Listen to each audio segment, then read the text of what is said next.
One of the things that I found especially challenging about teaching in the online environment is finding ways and creating opportunities for my students to get to know each other, to make connections, and to interact and to collaborate on shared projects and to learn from one another. And I've also found that they really don't enjoy group work if it requires them to communicate synchronously or if it results in a shared grade. And so one of the ways that I have addressed this is by asking them to develop some kind of a shared product that they're each contributing to individually, and I grade them individually on their work.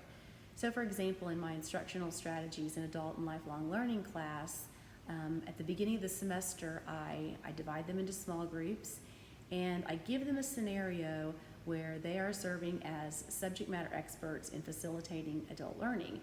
And I ask them to create a resource, a guide, an orientation of sorts in a visual format, and to do this using some kind of online tool. And then as we move throughout the semester, this is a semester-long project, and as we move through the semester and the material, they each continue to contribute content. So for example, we get started by talking about the characteristics of adult learners and what sets adults apart from children in the learning environment. And we cover teaching strategies and techniques and, for example, evaluating learning and how to do that.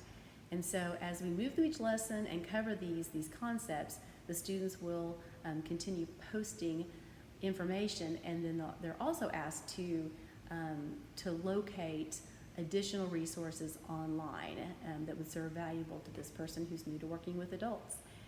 I found that this works really well, partly because the strongest students will typically be the ones to post their work first, and they set a benchmark. And other students can then use their work as an example, especially if they're struggling for direction and they just need something to follow. And this seems to enhance the quality of the work as a whole.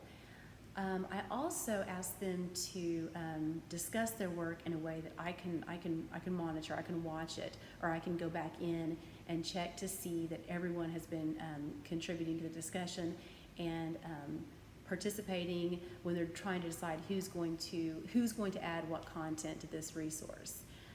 There's so many great tools online, it's difficult to keep up with them.